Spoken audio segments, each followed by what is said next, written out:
purposes, and core values. The vision of the BFAR is stated as follows: an institution of excellence in sustainable fishery management and service, contributing to the nation's food security by having 20% of fish surplus and improving fisher folks' quality of life by 2030, while the mission of BFAR reflects us to protect fisheries and aquatic resources and empower stakeholders to improve productivity.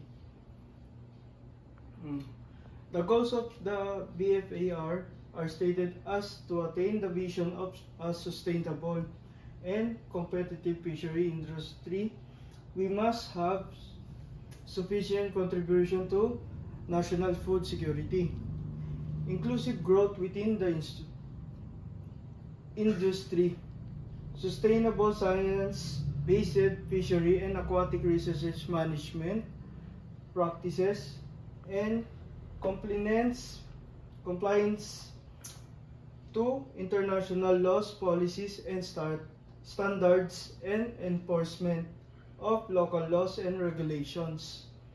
Strengthen capacities in infrastructures, technologies, human resources, and information sharing. Resiliences to environment hazards. In addition, the core values of the BFAR are as follows: integrity, professionalism, and innovativeness. Power and functions. The BFAR is the government agency responsibility for the development, improvement, management, and conservation of the country's fisheries and aquatic resources. It was reconstituted as a line of bureau by virtue of RA number 8550. The bureau is under the Department of Agriculture. As a line of bureau, the BFAR has the following powers and functions: prepare and implement a comprehensive national fishery industry development plan, issue license for the operation of commercial fishing vessels, issue identification cards free of charge to fish workers engage in commercial fishing, monitor and review joint fishing agreements between Filipino citizens and foreigners who conduct fishing activities in international waters, and ensure that such agreements are not contrary to Philippines' commitment under international treaties and convention on fishing in the high seas. Numerous varied service. The following are the numerous varied service of the BFAR. 1. Agriculture and Fisheries Support Service for increase productivity and income, such as follows: A. Aquatic culture for rural development, such as inland fisheries and aquaculture service. Mariculture parks, pilot areas, culture of ulam. Promotion of crab seed production, promotion of aquarium fish culture, and promotion of sea bass culture, conversion of wasteland areas into aquaculture, additional installation of 20. B. Production support service, as quality broodstock or fingerlings production and dispersal. Laboratory service for mollusk, crustacean, and seaweeds, National Fishery Laboratory Division. Market development service, such as marketing assistant, fishery statistics, facilitating access to market through post-harvest equipment. And D.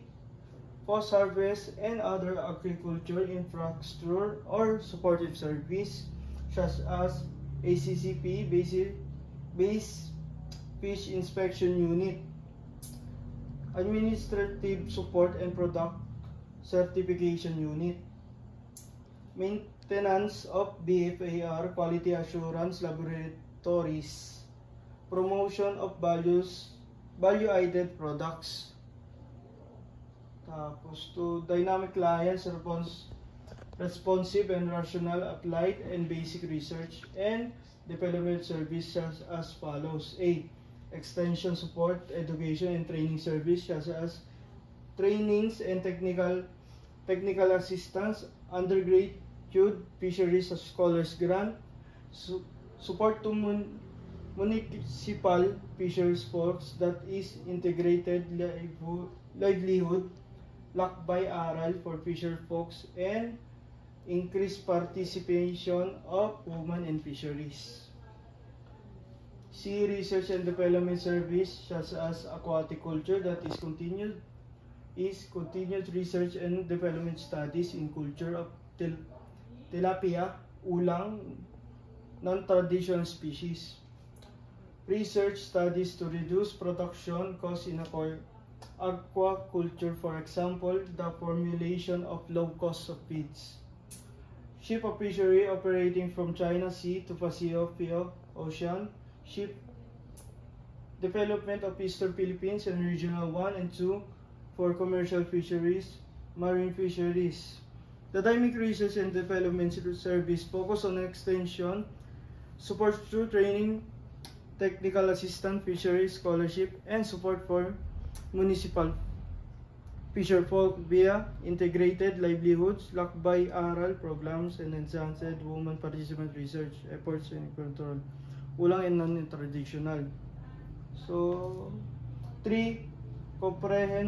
Comprehensive regulatory service, that is regulatory service.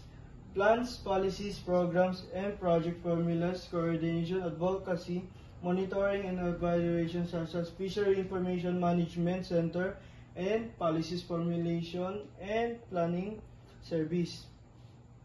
Organizational structure. The BFAR is headed by a director BFAR and assisted by 2 assistant directors, that is one of the administrative and other support service, and 1 for technical service. The director BFAR is also assisted by the Office of the Informational and Fisher Folks Coordination